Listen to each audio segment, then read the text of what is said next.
ओम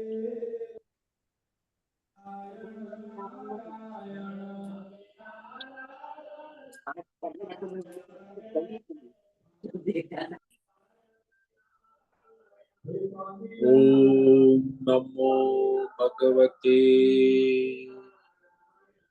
वासुदेवाय।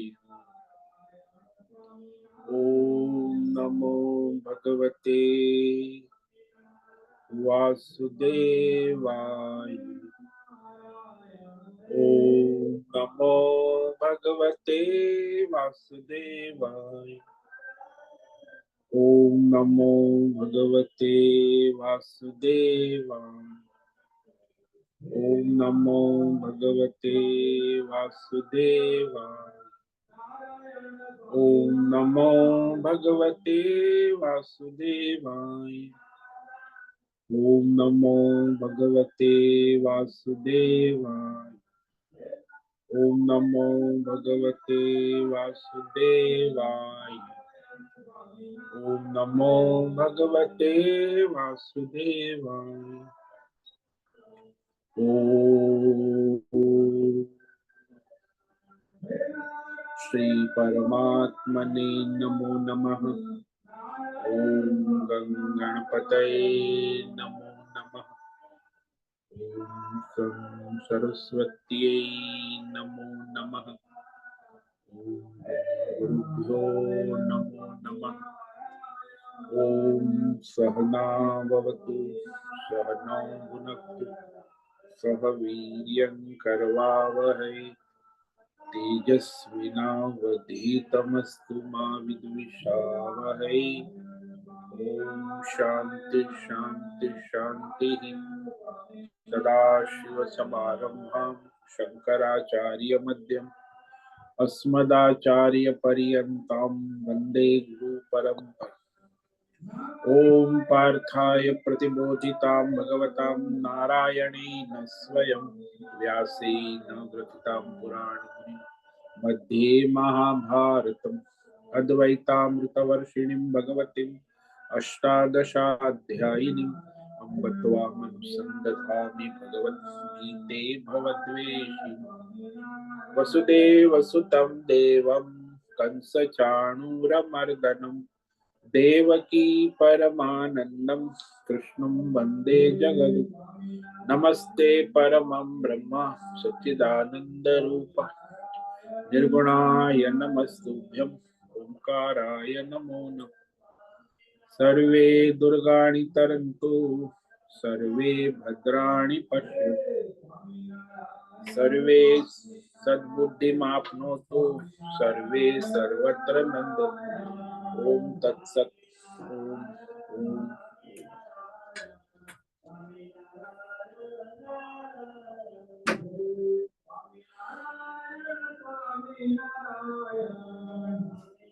आप सभी ऑनलाइन नेटवर्क पर उपस्थित भगवद गीता श्रवण साधकों को ऋषिकेश से हमारा आज सुबह का अभिवंदन अभिनंदन और अभिवादन। सभी को हरिओम हरिओम हरिओम।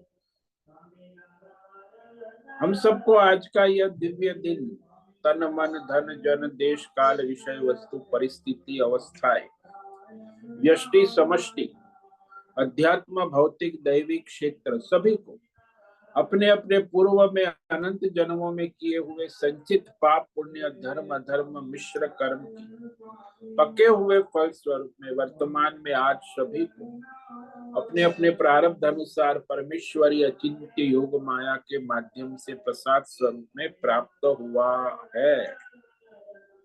अतः आज का यह दिव्य दिन परमार्थ हेतु निष्काम सेवा यज्ञ देव यज्ञ ऋषि यज्ञ पितृ यज्ञ मानवता यज्ञ भूत प्राणी यज्ञ सात्विक दान शारीरिक वाचिक मानसिक तप निष्काम कर्म योग ध्यान योग भक्ति योग ज्ञान योग साधना स्वाध्याय वेद शास्त्रों का अध्ययन अध्यापन उपासना आराधना के लिए समर्पित करे और करवा। अत्यंत दुर्लभ मनुष्य जीवन को परमार्थ हेतु सार्थक करे और करवावे।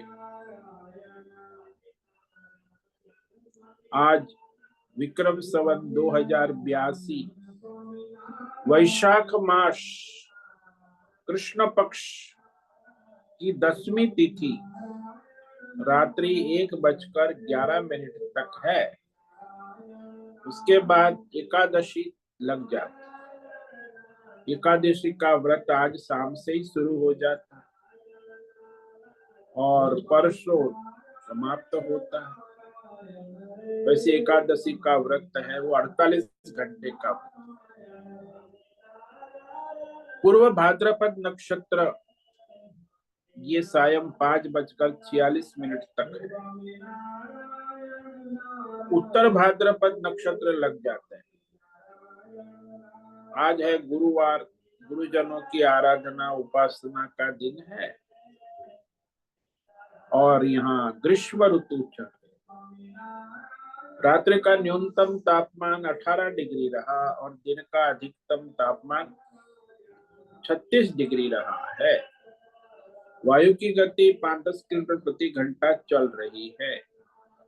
ईस्वी सन 2025 22 मई 22 मई 2025 सुबह के 6:50 हो चुके हैं।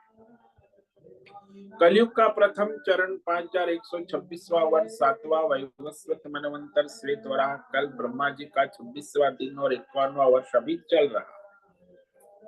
तो ऐसे अनंत कोटि ब्रह्मांडीय परमेश्वरी अचिंत्य योग माया में हमारा यह एक ब्रह्मांड, इसमें ये पृथ्वी लोक में समुद्र के ऊपर जम्बू द्वीप में विश्व का एकमात्र वैदिक राष्ट्र भारत में उत्तर हिमालय प्रांत में उत्तराखंड राज्य टिहरी जिले में हिमालयन शिवालिक पर्वतमाला के अंतर्गत मणिकुंड पर्वत के ऊपर नीलकंठ महादेव के सामने ऋषिकेश नगरी में मुनि की रेती प्रांत में शीशम जाड़ी अवधूत बाड़ा आश्रम के सी ब्लॉक के पहले माले से 5 नंबर कमरे से गंगा किनारे से हम स्वामी उत्तमानंद सरस्वती भगवद गीता के आचार्य शिष्य स्वामी चिन्मयानंद सरस्वती महाराज चिन्मय मिश्र कविलाद्वैत वेद व्यास भगवतपाद शंकराचार्य की श्रृंगेरी संन्यास परंपरा से शिक्षित दीक्षित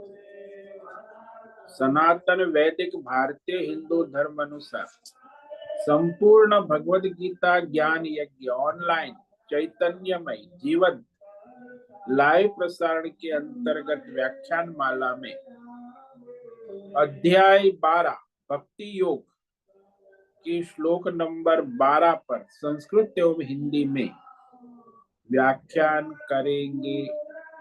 दिव्य पवित्र सरल व्यावहारिक सटीक पूर्ण वर्ण अक्षर पद वाक्य पंक्ति श्लोक अध्यायों की संगति संधि अन्वय शब्दार्थ वाक्यार्थ भावार्थ रहस्यार्थ के यथार्थ तात्पर्य सहित वैदिक शास्त्र वेदव्यास साहित्य शंकर भाष्य एवं परंपरागत सन्यासी आचार्यों की टीका टिप्पणी सहित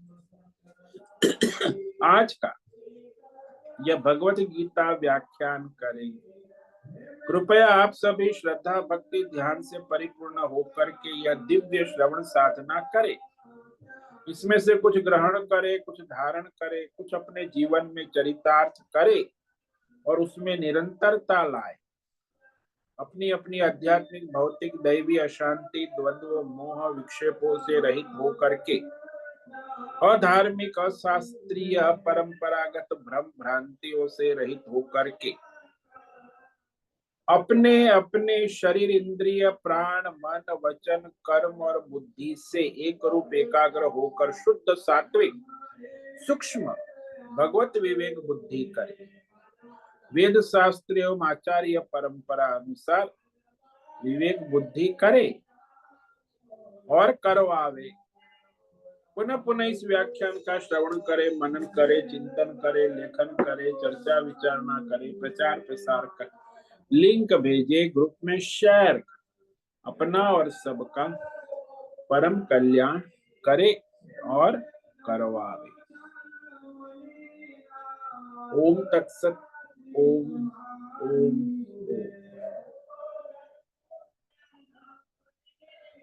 तो श्रीमद् भगवद गीता अध्याय 12 भक्ति योग में भगवान ने श्लोक नंबर 9 8 से लेके 11 तक अनुकल्प यानी एक साधन न कर पाए तो दूसरा साधन करने का अभ्यास, यानी अपने में एक की योग्यता नहीं है तो दूसरा साधन करे, जिसकी योग्यता है वो साधन करे। तो भगवान ने 4 भक्ति के साधन बताए। सबसे पहला साधन बताया मन और बुद्धि मई आधस्त। तो मन बुद्धि को भगवान में लगाए।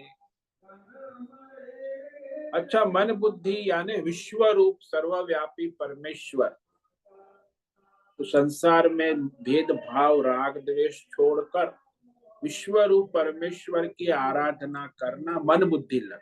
समष्टि विश्व रूप, यदि आप समष्टि विश्व रूप में आपकी मन बुद्धि नहीं लगती है तो फिर व्यष्टि सगुण उपासना, कृष्ण है, राम है, विभूति 84 कहा, गंगा है, हिमालय है, तो व्यष्टि विभूति में भगवान की सगुण इष्ट विभूति में अपनी मन लगाओ, व साधना करो। भक्ति योग अभ्यास योग यानी सगुण उपासना, इष्ट देव प्रिय जो लगे उसकी आराधना उपासना करो। अच्छा, ये भी नहीं कर पाते हो तो फिर जो कर्म कर रहे हो, नित्य कर्म, नैमित्तिक स्वधर्म कर्म, तो वो कर्म तुम मत कर्म परमो भव, भगवान के लिए समर्पित भाव से करो।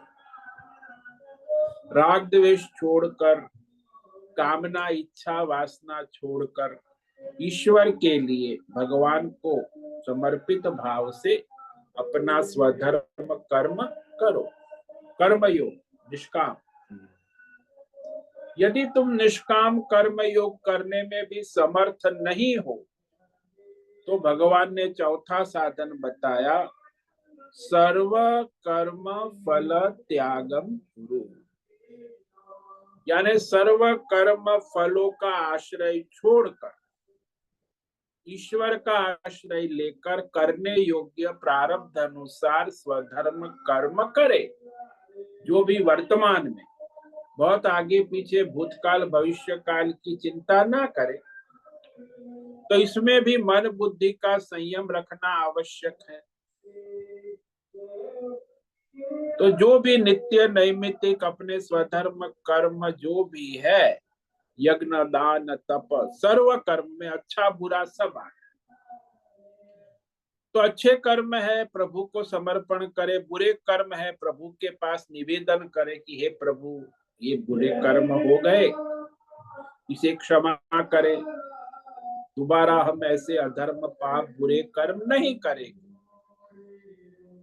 तो ये भी भगवान की भक्ति है। बुरे कर्म भगवान को निवेदन कर दे, अच्छे कर्म भगवान को अर्पण कर दे। तो इस तरह हमने विचार किया। अब भगवान जो है चारों साधन के बाद फिर इस कर्म फल त्याग की विशेषता कहते, प्रशंसा करते। ये जो है संसार में मनुष्य साधना करता है ना, तो उसे हमेशा विटंबना रहती कि मैं जो साधन कर रहा हूं वो ठीक है या नहीं। हालांकि अपनी योग्यता के अनुसार साधना करना कल्याणकारी है। जिसकी योग्यता नहीं है, अनधिकार चेष्टा करने से साधना व्यर्थ जाती। तो वही कहा यहाँ श्लोक नंबर 12 में।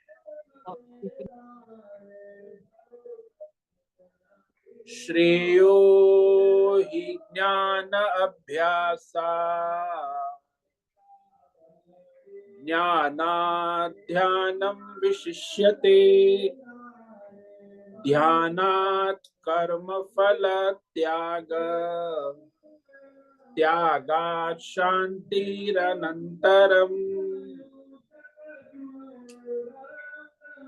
अब भगवान कहते कि अरे अर्जुन सुनो, कल्याणकारी क्या है, श्रेष्ठ क्या है, कल्याणकारी क्या है, परमार्थ में सहायक क्या है। बोले अभ्यास योग से ज्ञान योग श्रेष्ठ,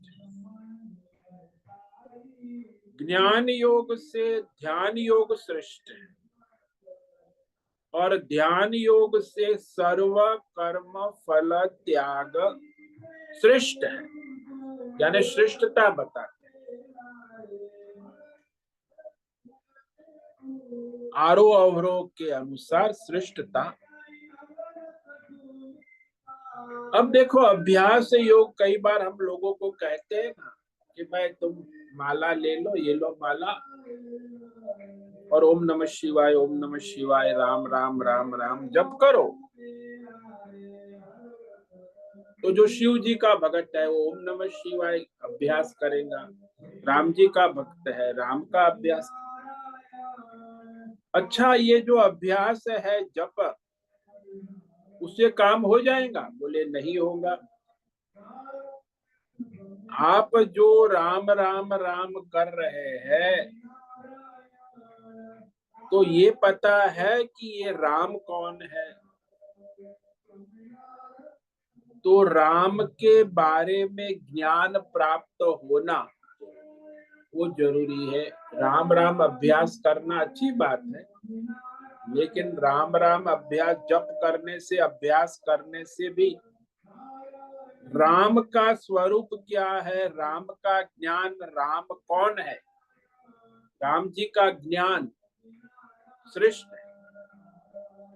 ज्ञान से भी श्रेष्ठ कहा कि राम जी के सगुण स्वरूप का ध्यान कर, सारे संसार से मन को हटाकर भगवान के श्री विग्रह मूर्ति में सगुण रूप में ध्यान कर।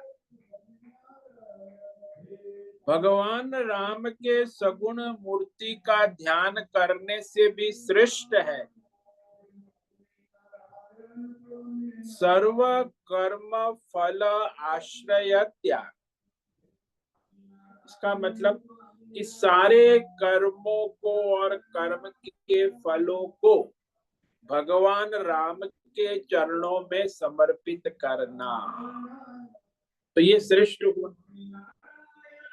जो भी कर्म और फल है वो राम जी के चरणों में त्याग, त्याग का मतलब है समर्पण, संपूर्ण समर्पण। इसीलिए जो भगवान को संपूर्ण कर्म और फल का समर्पण कर देता है, उसे तत्काल शांति प्राप्त होती है। त्यागात अनंतरम शांति ही। अब जो संसार में मनुष्य ज्यादातर है, भगवान का नाम तो लेते हैं, बहुत लेते हैं, लोग कीर्तन करते हैं नाम, लेकिन उसको पूछो कि भगवान कौन है, रामायण पढ़ी कि नहीं? नहीं, हम तो रामायण अनपढ़ है, केवल राम राम करते हैं।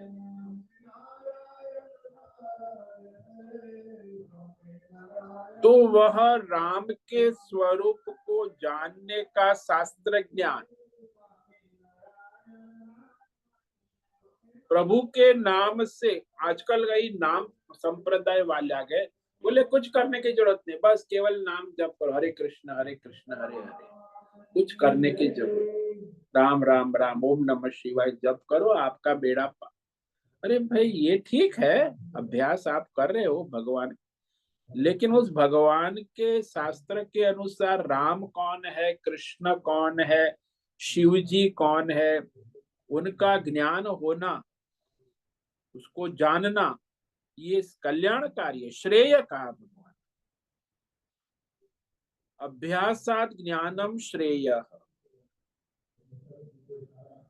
यदि आपके पास ज्ञान है, लेकिन ज्ञान से भी अधिक परमेश्वर के सगुण स्वरूप का ध्यान है,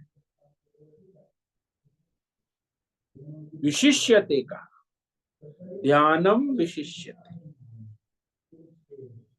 और ध्यान से भी कर्म फल त्याग, जो भी अपने कर्तव्य कर्म कर रहे हैं, स्वधर्म, नित्य नैमित्तिक यज्ञ, दान, तप, जो भी कर्म सुबह से शाम, तो कर्म और कर्म के फल का, कर्म का आश्रय तो आप लेंगे, लेकिन कर्म के फल का आश्रय छोड़कर ईश्वर का आश्रय, बस इतना ही यहाँ है, कर्म फल त्याग। कर्म का त्याग नहीं कहा, कर्म ईश्वर के लिए करे, लेकिन जो आपने फल का आश्रय ले रखा है कि मुझे ये फल मिलेगा, उस फल का आश्रय छोड़कर करने योग्य अपना स्वधर्म कर्म करना, ये उससे भी श्रेष्ठ है, ध्यान से भी कहा, ध्यानात कर्म फल त्याग। क्यों श्रेष्ठ है? क्योंकि ये जो आपको अशांति संसार में है सभी जीवों को, उसका मूल कारण क्या है? कर्म नहीं है। कर्म फल की आकांक्षा, तृष्णा, लालसा है, फल मिले, तो फल की तृष्णा, आकांक्षा, लालसा ही अशांति खड़ी कर, अपने लिए और दूसरों के। तो कर्म फल की आकांक्षा, लालसा, तृष्णा का त्याग हो जाने मात्र से उसे ईश्वर का अनुसंधान हो जाता है कि मैंने ईश्वर को समर्पित कर दिया। अभी ईश्वर फल, वैसे तो वैसे आप फल की आकांक्षा करते, वही तो आपको अशांति देती है ना। फल तो आपके हाथ में है नहीं, भगवान ने तो स्पष्ट कर दिया, कर्मण्येवाधिकारस्ते मां फलेषु कदाचन मां कर्म फल हेतुर्भूमा। अरे तू कर्म कर, फल की चिंता छोड़, फल का हेतु होकर कर्म न कर, नहीं तो अशांति के सिवा कुछ नहीं मिले। इसलिए कर्म का अधिकार भगवान ने दिया है, फल तो भगवान के हाथ में, देने वाला फल भगवान है। आप फल के बारे में चाहे कितना भी चिंतन करो, अब आपके कर्म कैसे है, सात्विक है, राजसी है, तामसी है, मिश्र है, परमार्थी है, उस हिसाब से उसका उचित समय पे फल देने का जो काम है वो ईश्वर के द्वारा है। तो ईश्वर फल दाता है और मनुष्य कर्म करता है। सृष्टि का ये नियम है, आप तो फल, आप कहो कि मैं कर्म करूंगा, मुझे ये फल मिलना ही चाहिए, तो फल के आग्रह से कर्म करोगे तो कर्म भी दूषित हो जाएगा, और फल भी, यानी आपको अशांति के सिवा कुछ नहीं मिलेगा, कर्म भी ठीक से नहीं होगा। जो लोग फल का आश्रय लेकर कर्म करते हैं वो ठीक से कर्म नहीं कर पाते। इसीलिए सबसे बड़ी सिद्धि है, समर्थ है, कि फल का आश्रय त्याग कर करने योग्य व्यष्टि समष्टि स्वधर्म कर्म मैं ईश्वर के लिए, त्याग का मतलब है ईश्वर को समर्पित करता, ईश्वर के, ईश्वर चाहे जो फल दे ना दे, मुझे कोई फल सी चिंता है ही नहीं। ईश्वर दे तो भी ठीक है, ना दे तो भी ठीक, मुझे फल से कोई मतलब नहीं है। मेरा कर्तव्य है, स्वधर्म है कर्म से। तो कर्म फल में न ममता है, न आसक्ति है, न राग है, न कर्म फल की कामना है। ये बहुत बड़ी सिद्धि है। कामना रहित कर्म फल की आसक्ति छूट गई, उसी को यहाँ विवेक वैराग्य कहते, अनासक्त। असक्तम कार्यम कर्म करोति स सन्यासी च अनाश्रितम कर्म फलम कार्यम। अरे भाई, फल की तो कितनी भगवान ने बार बार कहा अर्जुन को कि फल का आश्रय छोड़कर कर्म करो तो तुम सन्यासी हो, तुम योगी हो। यदि तुम फल का आश्रय लेकर कर्म कर रहे हो तो तुम संसारी हो, तुम कभी योगी नहीं हो सकते, सन्यासी नहीं। इसलिए जिसने फल का आश्रय छोड़कर करने योग्य स्वधर्म कर्तव्य कर्म शास्त्र परंपरा अनुसार वर्तमान में किया तो उसका वो कर्म जो है ईश्वरीय हो गया। तो इस तरह यहां स्पष्ट हो गया कि अभ्यास से ज्ञान श्रेष्ठ है, ज्ञान से ध्यान श्रेष्ठ है, और ध्यान से कर्म फल आश्रय त्याग, कर्म का त्याग नहीं। और इस तरह मनुष्य को भगवान ने स्पष्ट रास्ता बता दिया कि अपने स्वधर्म कर्तव्य पालन के लिए ही कर्म में निष्ठा रखे, कर्म के लिए कर्म करे। फल का आश्रय, फल की चिंता, आजकल तो लोग पहले एडवांस मांग लेते कि भाई आपको काम करना है तो पहले एडवांस देना पड़ेगा। तो टैक्सी वाला कहेगा भाई आपको टैक्सी चाहिए तो पहले एडवांस देना, वो फिर रिफंड भी नहीं मिलेगा यदि आप कैंसिल करोगे। हाँ, तो नहीं मिलेगा। तो ये सब धंधा है, ये तो वो बंधन में रहेगा, हमेशा कर्म भी ठीक से नहीं करेगा। वो दोनों फंसे हुए, जो टैक्सी करने वाला है उसको एडवांस दे दिया है तो दोनों गुलाम हो गए, वो अपनी मनमानी करेगा टैक्सी ड्राइवर, उसके आदेश मर्यादा का पालन नहीं करेगा, तो सारी भ्रष्टता हो जाएगी कर्म धर्म की। तो वही हो रहा है आज के युग में, ये जो कर्म भ्रष्टता धर्म भ्रष्टता का मूल का कर्म ही धर्म है।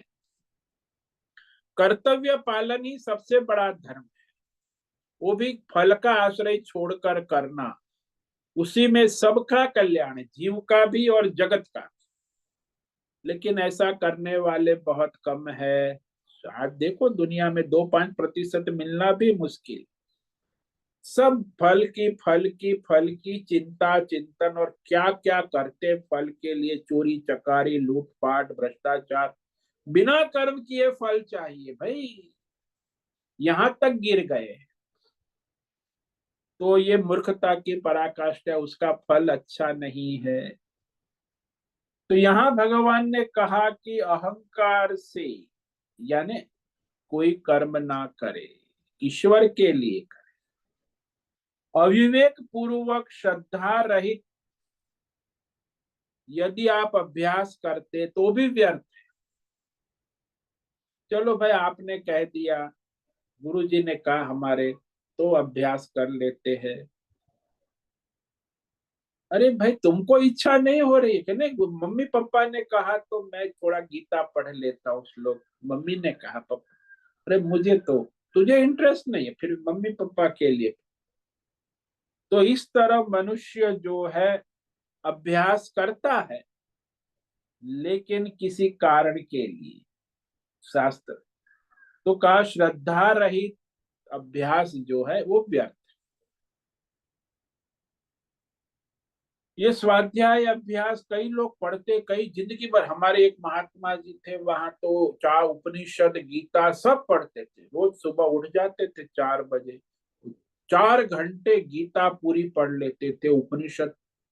फिर मैंने पूछा आप महाराज जी श्लोक का अर्थ तो नहीं, अर्थ तो मुझे कुछ पता, केवल पाठ करता हूँ, वो मेरा बचपन से अभ्यास है। अब ये तो केवल अभ्यास, सिर्फ क्या फर्क पड़ा, कोई काम को रोज लोभ मोह गया, बोले थोड़ा गया, लेकिन उससे आगे कुछ नहीं। तो केवल अभ्यास से, शास्त्र शब्द युक्ति द्वारा आचार्य परंपरा से पढ़ना श्रेष्ठ है। यदि आप अभ्यास कर रहे हैं तो उसकी अपेक्षा जो आपको समझ में आ गया, ज्ञान हो गया, ज्ञान का मतलब है यथार्थ समझ, कि इस वाक्य को, इस शब्द को मेरी समझ में आ गया, तो विवेक पूर्वक समझ में आ गया, उसे कहते हैं ज्ञानम। शास्त्र को पढ़ा लेकिन समझ में नहीं आया, तो किस प्रकार का ज्ञान तो हुआ नहीं। आजकल स्कूल में बच्चे पढ़ते हैं इतिहास, भूगोल, गणित, math, science, physics, chemistry, biology, लेकिन अभ्यास तो रोज करते, रोज जाते हैं दस्ता लेके क्लास में, टीचर पढ़ाते भी है, एग्जाम भी देते हैं, लेकिन फेल रहते हैं, फेल। अभ्यास करने के बाद भी फेल हो जाते, यानी अभ्यास, ज्ञान नहीं। इसीलिए कहा अभ्यास से ज्ञान श्रेष्ठ है। समझना, शास्त्र का रहस्य अर्थ को विवेक पूर्वक जानना, और फिर कहा उससे भी श्रेष्ठ है ध्यान।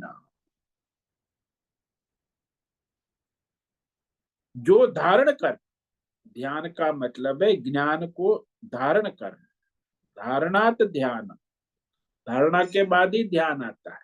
धारण नहीं करोगे तो ध्यान कहां से हो।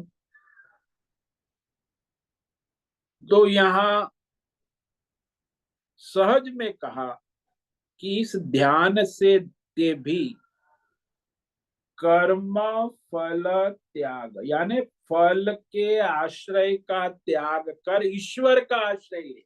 देखो यहाँ त्याग क्या हुआ, कर्म का त्याग नहीं हुआ, फल का जो आश्रय, अपेक्षा, चिंता थी, उसका त्याग कर दिया, और ईश्वर का आश्रय का, ईश्वर फल दाता है ना, मेरे हाथ में तो है नहीं, फल देना ईश्वर के हाथ में।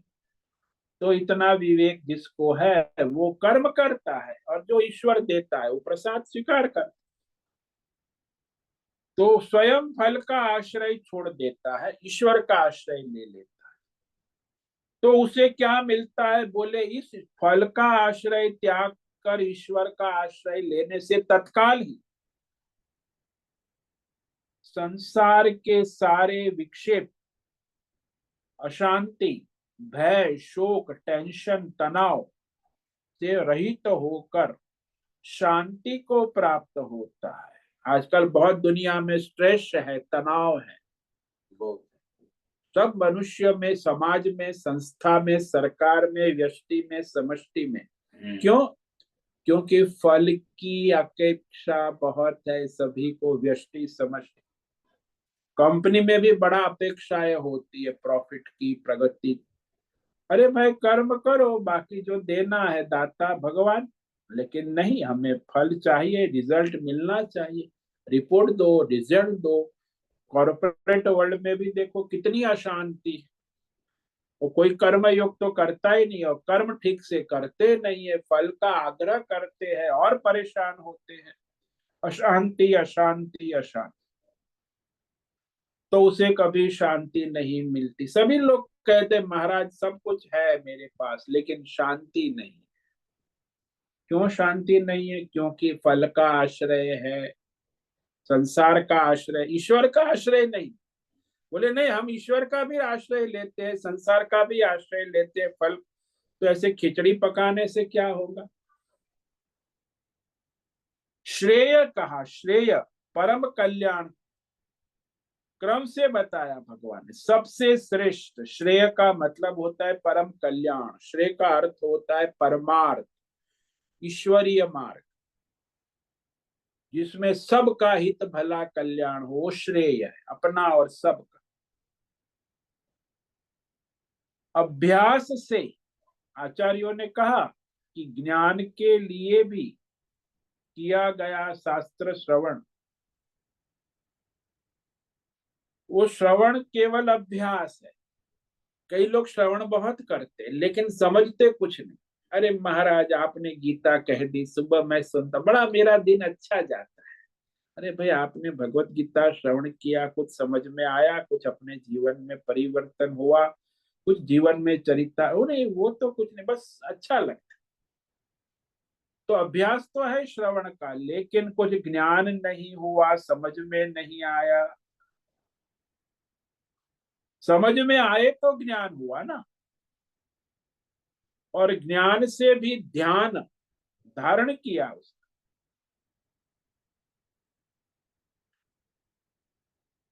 इस तरह विवेक पूर्वक स्वयं प्रयत्न करे, स्वानुभव में लाए बिना केवल अभ्यास रूप में किया जाए, इसकी अपेक्षा तो ये है कि अनुभूति में आना चाहिए। ज्ञान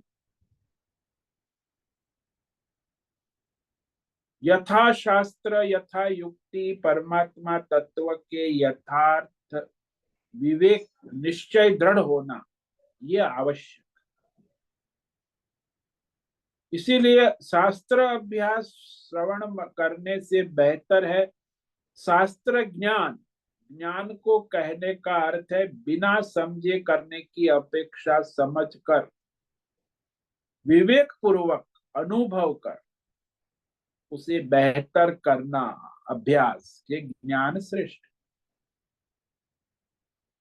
कई बार संसार में देखा गया लोगों को न भौतिक अध्यात्म दैव देश काल विषय को जाने बिना समझे करते रहते, कुछ न कुछ करते। कर्म करने को कहा ना, पुरुषार्थवादी लोग जो है, अरे भाई कर्म तो करते हो लेकिन आपको विवेक तो करना होगा कि देश क्या है, काल क्या है, विषय क्या है, भौतिक है कि अध्यात्म है कि दैव है, समझकर ठीक से अभ्यास करना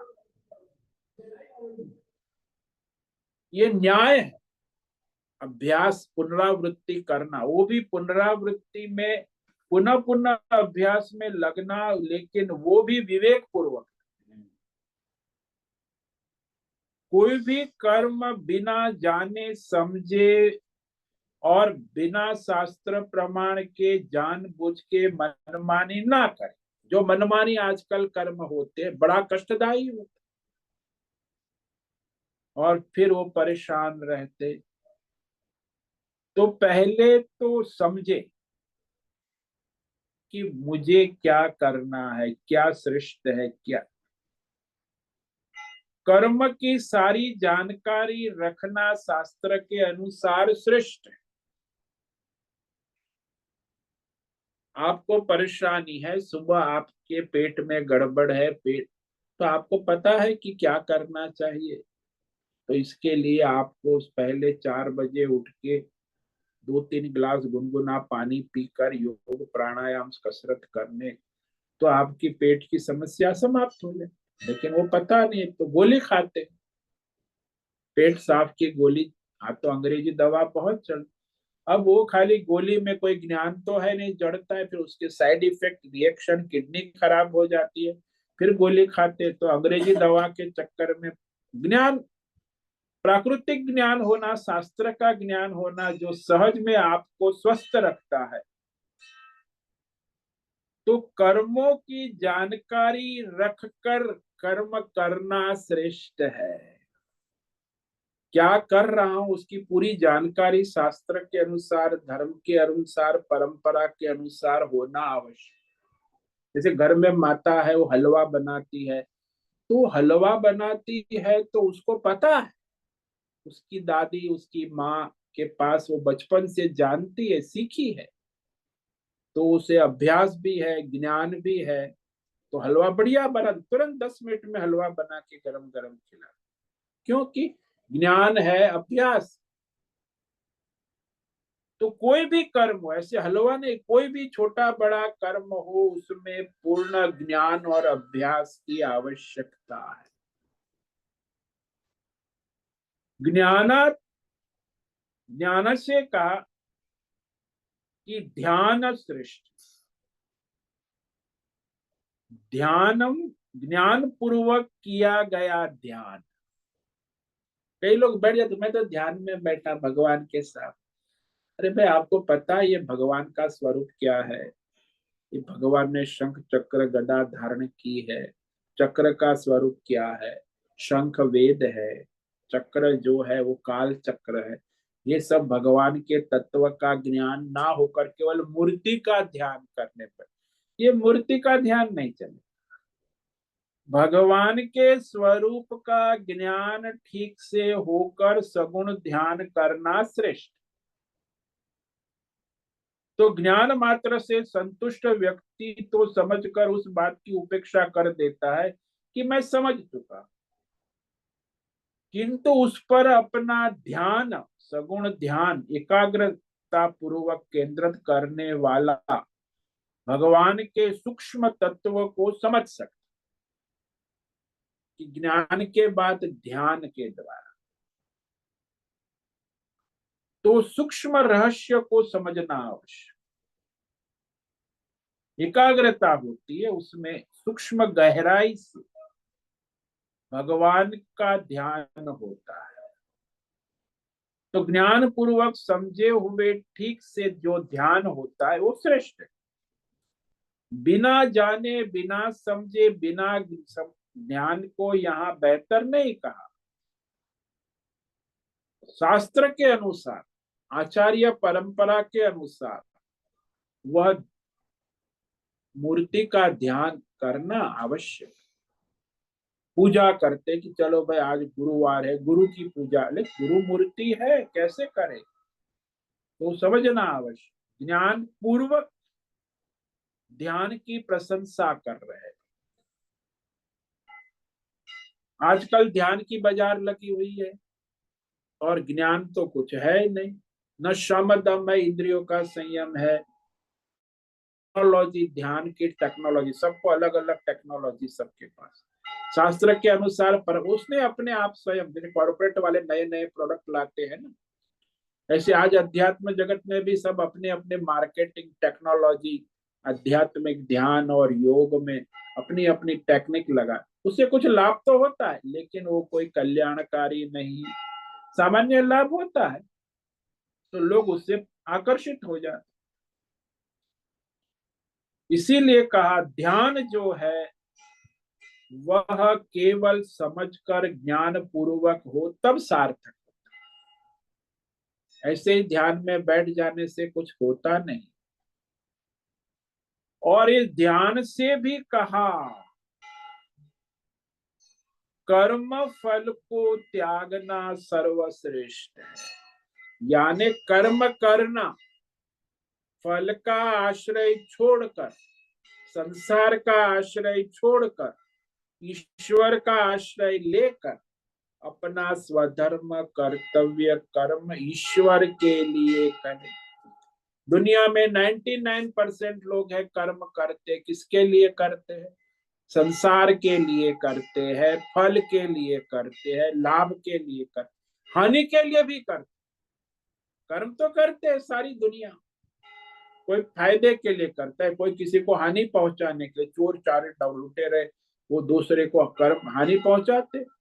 धर्म करते हैं, अधर्म करते हैं, फायदे नुकसान। तो कर्म तो सब करते, कोई संसार के लिए करता है, कोई परिवार के लिए करता है, कोई राष्ट्र के लिए करता है, कोई प्रकृति के लिए करता है, लेकिन ईश्वर के लिए किसी के पास समय नहीं, समझ नहीं कि ये जब जो जिसके लिए आप, तो वो सब ईश्वर का है, ईश्वर में है, तो आपको ईश्वर से जुड़कर करना होगा। परिवार के लिए, परिवार मेरा है, मेरा कर्तव्य, अहंकार से नहीं, तो ईश्वरीय नहीं होगा। अहंकार छोड़कर ईश्वर का है और मैं ये ईश्वर की सेवा करता हूं, इसमें मुझे कोई फल का आकांक्षा नहीं है। कर्म तो होते ही है, सब कर्म, तो ये सबसे बड़ी सिद्धि है। और उसको बस कर्म कर दिया मैंने भी, ईश्वर चाहे जो ईश्वर के लिए किया, પછી उसे मुझे मेडल मिले या ना मिले, लाभ मिले हानि मिले, जो मिले भगवान का प्रसाद है, ईश्वर के लिए किया। तो ये सारे अभ्यास योग, ज्ञान योग, ध्यान योग से भी कर्म फल त्यागना सर्वश्रेष्ठ, सर्वश्रेष्ठ कहा, क्योंकि त्याग की महिमा सनातन धर्म में। त्याग का मतलब क्या, ऐसे छोड़ देना, चलो मैं चला जाता हूँ हिमालय, तुम लोग करो मरो मुझे क्या लेना, ऐसा त्याग नहीं। त्याग का मतलब है कि कर्म फल के आश्रय का त्याग कर ईश्वर का आश्रय लेकर करने योग्य कर्म ईश्वर के लिए करना। ये त्याग है, समर्पण। कर्म फल त्याग करने के अनंतर उस कर्म फल त्याग के द्वारा क्या लाभ होता है? मन शांत हो जाता, मन तो शुद्ध होने लगता है और उसमें दैवी गुण आने लगते हैं, ईश्वरीय गुण, विवेक होने लगता है, वैराग्य होने लगता है और दैवी गुण की लाभ होता है। और इस तरह यदि शुद्ध होने लगता है मन बुद्धि, तो कहा उस चित्त शुद्धि अंतःकरण शुद्धि की प्राप्त होने पर परमार्थ शांति प्राप्त हो, परम शांति, ईश्वरीय शांति प्राप्त हो ही जाती है। क्योंकि कर्म फल के त्याग से बुद्धि और मन परमार्थ की योग्यता पा जाते हैं। तो बुद्धि जड़ है, आज संसारी लोगों की बुद्धि कहाँ लगी है? वही परिवार, पैसा, पद। बुद्धि भगवान में स्थिर रहती, लगती ही नहीं। अब कर्म फल त्याग से ये बुद्धि और मन में परमार्थ ज्ञान की योग्यता आ जाती, इसलिए बहुत समय बर्बाद नहीं होता। देश काल विषय भौतिक संसार में ये जो सारा मन अशांत रहता है, उसकी जगह पे शांत हो जाता है। माया के कारण ही अशांत रहता है ना। अब माया में तो नहीं लगा है, संसार की मोह माया भगवान में लगा है, तो फिर उसे शांत हो जाता है। तो इस पर हम कल और विचार करेंगे। त्यागात शांति अनर्थक।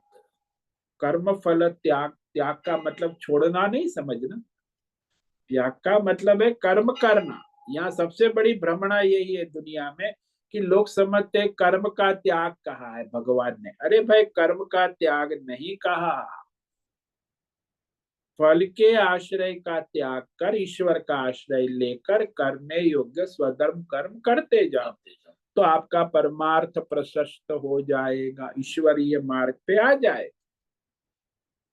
तो आज हमने जो विचार किया, इसे और भी कल विचार करेंगे इस श्लोक पे। श्रेयो हि ज्ञान अभ्यासात्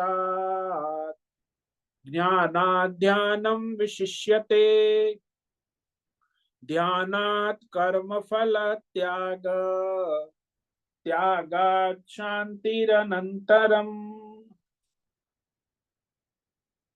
श्रेयो ही ज्ञान अभ्यास, कहा अविवेक पूर्वक अहंकार से श्रद्धा रहित अभ्यास करने से तो ज्ञान श्रेष्ठ है। शास्त्र शब्द आचार्य परंपरा के द्वारा विवेक ज्ञान प्राप्त करना, समझना श्रेष्ठ है। वही तो कहा ना कि केवल राम राम राम राम राम राम अभ्यास करने से तो बेहतर है रामायण पढ़ो और ज्ञान प्राप्त करो कि राम कौन है। अच्छा, रामायण पढ़ ली, ज्ञान प्राप्त हो गया, तो राम के स्वरूप का ध्यान करो। ध्यान की श्रेष्ठता कही, उससे भी श्रेष्ठ क्या कहा? बोले राम के चरणों में समर्पण करो, सर्व कर्म नहीं, फल ईश्वर आश्रय ले लो, अने फल का आश्रय छोड़कर राम का आश्रय ले लो। सर्व कर्म फल त्यागम कुरु, कर्म फल त्याग, ये हमारे सनातन धर्म में परमार्थ का यही मार्ग है, और कोई मार्ग नहीं। जब तक आप फल का आश्रय लेकर संसार के कर्म करोगे, आपका परमार्थ प्रारंभ ही नहीं होगा। आप संसार में ही, माया में ही घूमते रहें, एक जन्म नहीं, हजारों लाखों जन्म तक। इस संसार की मोह माया से निकलने का यही मार्ग है कि कर्म करे, अच्छी तरह करे, समझ कर करे, शास्त्र के अनुसार करे, परंपरा अनुसार कर्म करे। लेकिन फल का आश्रय छोड़कर ईश्वर का आश्रय ले, तभी परमार्थ प्रारंभ होगा, परमार्थ की ओर द्वार खुले। ये तो बंद है द्वार। जब आप फल का आश्रय लेकर संसार में कर्म कर रहे हैं, आपके लिए परमार्थ के द्वार बंद है, कभी खुलेंगे नहीं। सब कर्मों फल का त्याग का मतलब ये केवल भगवत तत्कर्म करना ऐसी बात नहीं है। जो भी कर्म करो, स्वधर्म कर्म, वह भगवान के लिए, ईश्वर के लिए करे, फल के लिए। ओम नमो नारायणाय, ओम नमो नारायणाय, ओम नमो नारायणाय, ओम नमो नारायणाय, ओम नमो नारायणाय। कायेन वाचा मनसेन्द्रियैर्वा बुद्ध्यात्मना वा प्रकृते स्वभावात् करोमि यद्य सकलं परस्मै नारायणायेति समर्पयामि। ओम सर्वे भवन्तु सुखिनः, सर्वे सन्तु निरामयाः, सर्वे भद्राणि पश्यन्तु, मा कश्चित् दुःखमाप्नुयात्। अस्तु मा सद्गमय, तमसो मा ज्योतिर्गमय, मृत्योर्मा मृतंगमय। ओम पूर्णमद पूर्णमिदं पूर्णात् पूर्णमुदच्यते पूर्णस्य पूर्णमादाय पूर्णमेवावशिष्यते। ओम शांति शांति शांति। शंकरं शंकराचार्यं केशवं बादरायणं सूत्र भाष्य कृतौ वंदे भगवन्तौ पुनः पुनः। ईश्वरो गुरुरात्मेति मूर्ति भेद विभागिने व्योमवद् व्याप्त देहाय दक्षिणामूर्तये नमो नमः। ओम गुरुभ्यो नमो नमः। ओम तत्सत् ब्रह्मार्पणमस्तु। ओम ओम ओम।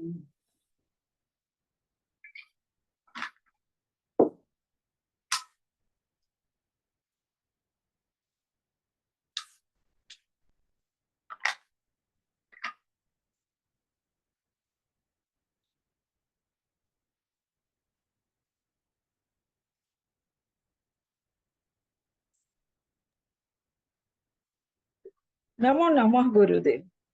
हाँ नैना बहन बोलो। हाँ गुरुदेव, आपने ये 12वां श्लोक पढ़ाया कि ज्ञान से ध्यान श्रेष्ठ है, ध्यान से निष्काम कर्म श्रेष्ठ, और निष्काम कर्म से त्याग श्रेष्ठ है, फल का त्याग करना श्रेष्ठ है। पर गुरुदेव, जब तक ज्ञान ही नहीं होगा तो फल त्याग को कैसे करेगा? अरे भाई, ज्ञान से फल त्याग श्रेष्ठ क्यों भाई? ईश्वर का आश्रय नहीं ले सकते? अपने कर्तव्य पालन के लिए कर्म कर्तव्य में निष्ठा रखे, कर्म करे, लेकिन फल का आश्रय छोड़कर ईश्वर का आश्रय ले, क्यों नहीं कर सकते? यही तो आपको स्वतंत्रता है मनुष्य। लेकिन वो लेता नहीं है, वो फल का ही आश्रय लेता है।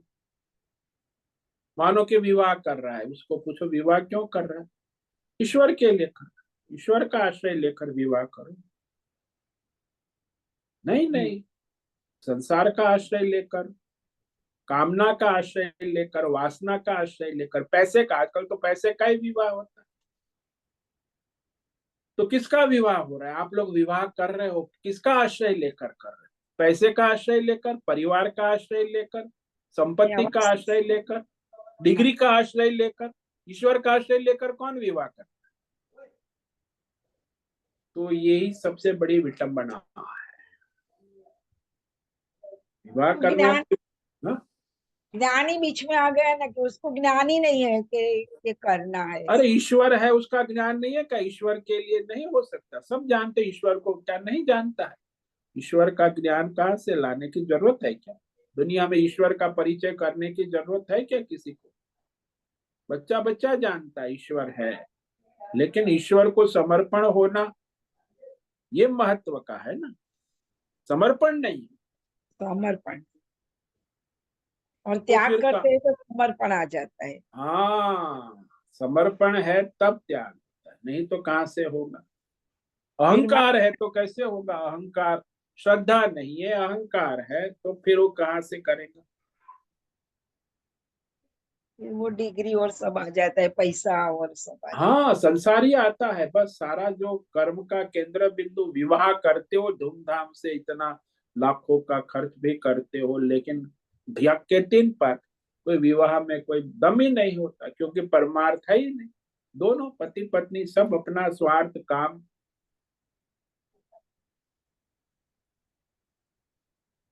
जैसे एक फैक्ट्री लगाया तो ईश्वर के धर्म से लगावे, तो खोट जाए तो भी दुख नहीं होएगा कि मैं। हाँ, ईश्वर की सेवा है, उसमें फिर फायदा लाभ हानि से कोई मतलब नहीं है, वो तो ईश्वर की सेवा है, ईश्वर के लिए कर रहे हैं।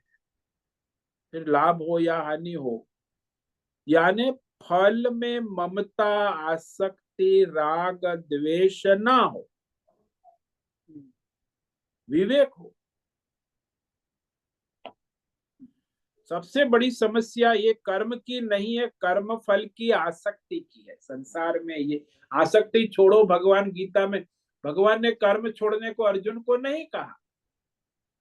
अर्जुन, आसक्ति छोड़ मतलब कर्म फल की आसक्ति छूटना, ये सबसे बड़ी बात है। और ईश्वर के लिए कर्म करना, ईश्वर ही तो करा रहा है। जो ईश्वर आपका प्रारब्ध है उस अनुसार अपना स्वधर्म कर्म ईश्वर के लिए करो, जो भी हो, व्यष्टि समष्टि, आपका व्यक्तिगत हो, पारिवारिक हो, सम, लेकिन उसमें आपकी बुद्धि कहाँ लगनी चाहिए कि मैं, ये ईश्वर का है, परिवार है, ये मैं ईश्वर की सेवा परिवार के माध्यम से कर रहा हूँ, कर रहे, ये ईश्वर की सेवा में, व्यापार धंधा सब ईश्वर का है, मैं इस व्यापार धंधा के माध्यम से ईश्वर की सेवा कर रहा हूँ। तो आपकी बुद्धि ने कि मुनाफा कितना होगा, बढ़ना चाहिए, व्यापार धंधा करो तो भी मुनाफे में दृष्टि है, तो माया चक्कर में आ गए। मुनाफा फायदा हो या नुकसान हो, उससे आपको क्या लेना देना? आप व्यापार धंधा कर रहे हो तो ईश्वर की सेवा है, तो फल का आश्रय नहीं है। फल दो ही होते हैं ना, फायदा या नुकसान। कोई भी व्यापार धंधा करो, फायदा होगा या नुकसान हो, या मिलावट होगी, मिश्र, न फायदा है न नुकसान। तो इससे आपको क्या लेना देना? आप तो ईश्वर की सेवा में हैं। जैसे देखो ना कि वह जो घर में होता है, हाँ। पिता पुत्र को पढ़ाता है, लिखाता है, और यदि वो ईश्वर का आश्रय लेकर करते हैं तो उसे कोई तनाव, लड़ाई झगड़ा, टेंशन नहीं हो। लेकिन यदि आश्रय है फल का कि बेटे ने ये नहीं किया, तूने, तो बाप बेटे की लड़ाई होती, क्यों होती है? फल का यही आश्रय है, बाप को भी है, बेटे को भी है। बेटा भी बाप से अपेक्षा करता है और बाप भी बेटे से अपेक्षा करता है। फल, लड़ो फिर, और क्या करोगे? अरे मैं, अपना कर्तव्य है ईश्वर की सेवा रूप में किया, बेटा भी कहे मैंने अपना कर्तव्य है ईश्वर की सेवा रूप में किया, इसमें जो लाभ हुआ हानि हुई वो ईश्वर का प्रसाद, मुझे फायदे नुकसान से क्या लेना देना? मेरा कर्तव्य है वो महत्व का है। फायदा के क्या लेना देना? हाँ, फायदा से क्या लेना देना? वही ना, फायदा नुकसान से क्या लेना देना? नहीं तो उसी में पड़े रहो जिंदगी, सबकी जिंदगी इसी में। क्या वाणी वाणी में, मन में, व्यवहार में मैं यही देखता हूँ, 99% बस फायदा नुकसान की ही बात चलती है और जीवन बर्बाद हो जाए। बस कुछ हाथ में नहीं आया, भगवान तो अपनी जगह रह गए और जीवन भी बर्बाद हो गया। जैसे बेटा पैदा हुआ है तब से माँ बाप आशा रखते हैं। हाँ, तो बस वही फायदा नुकसान का धंधा करते रहो, परिवार हो या दुकानदार। घर में भी दुकानदारी शुरू हो गई ना, अब तो बाजार बाजार में तो दुकानदारी बनी है, लोग करते ही है। वहीं से फंस जाते हैं। बस तो ठीक। गए, फिर तो माया के चक्कर में घूमते रहो। लक 84, माया से निकलने का ये द्वार है। द्वार द्वार मैं कह रहा हूँ, यहाँ से बाहर निकलोगे तो फिर परमार्थ की ओर आगे बढ़ोगे। प्रवेश द्वार है परमार्थ का, ईश्वर का। नहीं तो ईश्वर के मार्ग में आप आ ही नहीं सकते, माया के मार्ग में घूमते रहो। बहुत बहुत धन्यवाद गुरुदेव। ओम नमो नारायण। ओम नमो नारायण। ओम नमो नारायण स्वामी जी। हाँ बोलो हेमा। स्वामी जी, अभी आपने कहा कि ईश्वर भाव रख के फल की आशा नहीं करके हमको कर्म करने चाहिए। तो ये ईश्वर भाव से कर्म करे और मतलब फल की आशा से करे। कर्म दो अलग अलग प्रकार से, हम मन की भावना अलग रहती है। मगर सिर्फ मुझे यही जानना है कि फल जो भी मिलता है वो तो प्रारब्ध के अनुसार ही मिलेगा ना? ईश्वर के द्वारा मिलेगा, प्रारब्ध ही ईश्वर है ना, ईश्वरीय है, प्रारब्ध कोई हाँ व्यक्तिगत। हाँ, मतलब हम फल की आशा भी करके करते हैं तो भी प्रारब्ध के अनुसार ही मिलेगा ना? ईश्वर के अधीन है, हाँ, प्रारब्ध ईश्वर हो से कहो ईश्वर कहो, बात एक ही है। हाँ हाँ। ईश्वर के और अधीन है। ईश्वर भाव से करे तो भी वो जो मिलने वाला था वही मिलेगा। नहीं नहीं, ऐसा नहीं है, जो मिलेगा ईश्वरीय है आपको भाई। ऐसा नहीं है कि आपको लाभ भी हो हानि भी हो, हाँ, लेकिन आप मतलब वही ईश्वर। प्रारब्ध के अनुसार ही होगा ना, जो भी होगा वो पहले से तो निश्चित प्रारब्ध है। तो ईश्वर की सत्ता में ही तो चल रहा है ना, प्रारब्ध आपकी सत्ता में कहाँ है। आपने हाँ, वो किए तो। हुए कर्मों का फल ही तो प्रारब्ध है ना। हम्म। जो संचित कर्म है वो आपके किए हुए कर्म है, वही तो प्रारब्ध के रूप में ईश्वर अभी हिसाब ले रहा है। हाँ, वही मैं कह रही हूँ कि इसीलिए हमें अपने मन को वही समझाना है कि हम लोग फल की आशा रखेंगे, उससे ईश्वर भाव से रखेंगे तो वही प्रारब्ध के अनुसार ईश्वर देगा बस।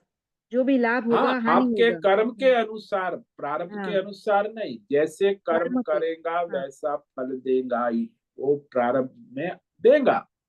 हाँ हाँ लेकिन हाँ। आपको चाहिए, ऐसा ही चाहिए, आप अपने अहंकार से कामना से करोगे तो बंधन में आ जाओ। हम्म। यानी फल का आश्रय आप ना ले, हाँ। आप ईश्वर के आश्रय में छोड़ दे कि ईश्वर के अधीन है, आप अपना कर्म करे, जैसा कर्म हम्म करोगे वैसा फल ईश्वर निर्धारित करेगा। हम्म। मगर वहाँ हानि नुकसान होता है ना, वो स्वीकार्य नहीं दोनों होता है होगा, फिर। क्योंकि हाँ। आपके कर्म हानि वाले हैं तो हानि भी होगा, कर्म फायदे वाले हम्म। तो फायदा भी होगा। लाभ हानि तो आपके कर्म पर निर्भर करती है। हाँ, हम अपने लोग अधर्म अभी के कर्म। कर्म देखते हैं। अभी के हाँ, कर्म देखते हैं कि अभी तो अच्छा कर रहे हैं, फिर क्यों हानि हो रही है, ऐसा होता है। वो संचित कर्म है, आपने बुरे किए हुए, उसका फल हम्म ईश्वर दे रहा है। हम्म तो किए हुए कर्मों का फल ही प्रारब्ध रूप में वर्तमान में ईश्वर के द्वारा दिया जाएगा। तो फल हम्म। जो है निर्धारित भी ईश्वर करते हैं और फल देता भी ईश्वर है, इसलिए कहा ना ईश्वरीय। फल दाता ईश्वर है। हम्म कर्मण्येवाधिकारस्ते माँ फलेषु कदाचन।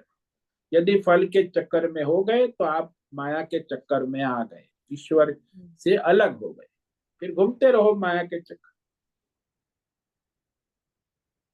हाँ स्वामी जी, समझ में। बहुत बहुत धन्यवाद। ओम नमो नारायणाय। ओम नमो नारायण। गुरुदेव थोड़ा सा अ, और पूछती हूँ। पूरे दिन के जो कर्म करते हैं वैसे सोच के तो नहीं करते ना, ऐसे ही आते और करते जाते हैं। हाँ, तो जो आते हैं सुबह संकल्प करो कि आज जो भी कर्म हाँ, प्रारब्ध ईश्वर प्रारब्ध के अनुसार देंगे वो कर्म हम फल का आश्रय, संसार का आश्रय छोड़कर ईश्वर के लिए करें। जो भी आया प्रारब्ध के अनुसार, नित्य सुबह से शाम जो भी, उसमें फिर आप फायदे नुकसान का गणित करने लगेंगे तो फिर गए। राग द्वेष का गणित तो द्वंद्व नहीं होना ईश्वर के लिए। ईश्वर तो आनंद रहता है सब। हाँ, फिर शांति कहा ना, ईश्वर के लिए आप जो तो शांति है, और क्या है, तत्काल ही शांति मिलती है, ये तो भगवान का है। अशांति का कारण ही ये है, फल का आश्रय। सारे संसार में अशांति किसकी है, बस कर्म तो सब फल के आश्रय के कारण ही अशांति है। समझ में, व्यष्टि समष्टि संसार में यदि ईश्वर का आश्रय लेकर सरकार अपना काम करे, प्रजा अपना काम करे तो अच्छा काम होगा, प्रगति होगी और कहीं अशांति नहीं होगी। लेकिन ऐसा तो करना नहीं है, सबको फायदा चाहिए, फल चाहिए, और जो चाहिए वो मिलना चाहिए, ना मिले तो फिर और उल्टा सीधा कुछ भी करो। यानी फल का ही आश्रय लेकर कर्म, धर्म अधर्म पाप पुण्य, तो फिर उसका परिणाम और बंधन ही है, माया के चक्कर में घूमते रहो। धन्यवाद गुरु। ओम नमो नारायण। ओम नमो नारायण। तो आज उपस्थित है अश्विनी कोठे, होस्ट है राजेश मोलकर, को होस्ट है माधवी आचार्य, नैना पुरोहित, अजय रत्नपारखी, अनुराधा जेठे, आशा कोटक, भद्रेश पड़िया, बीना चितलिया, जीवी कुमार, हेमा कोटक, इला जोशी, लीलावती बेड़ेकर, मीनाक्षी काले, पंकज भट्ट, पृथ्वीराज मालव, राम सेवक यादव, रेशा रथ, संजीवनी, श्रीरंग रानड़े, उषा मेनन, अंजलि जोशी। तो आज इतने साधक उपस्थित है, सबको आज का दिन मंगलमय हो, परमार्थ करे और अपना फल का आश्रय छोड़कर ईश्वर का आश्रय ले। सबको आज का ओम नमो नारायणाय। ओम ओम नमो नमो नारायण। नारायण। प्रणाम स्वामी जी। ओम नमो नारायण। ओम नमो नारायण स्वामी। सबको ओम नमो नारायण। मुझसे निवेदन है आज का सत्संग पूर्ण करें। ओम नमो नारायण। आज का यह सत्संग हम यही पूर्ण करते हैं। सभी साधकों को ओम नमो नारायण। धन्यवाद।